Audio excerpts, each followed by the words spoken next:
Πέρασα τη νύχτα ολόκληρη χωρίς να μπορώ να κοιμηθώ, βλέποντας αδιάκοπα τη μορφή της, βλέποντας την πάντα με τρόπους διαφορετικούς από ό,τι τη συναντώ. Κάνω σκέψεις με την ανάμνηση αυτού που είναι όταν μου μιλάει και σε κάθε σκέψη εκείνη αλλάζει σύμφωνα με την ομοιότητά της. Αγαπώ είναι σκέφτομαι.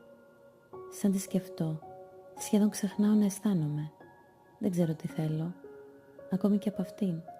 Κι εγώ μόνο αυτήν σκέφτομαι. Μια μεγάλη αφηρημάδα ζωντανεύει μέσα μου.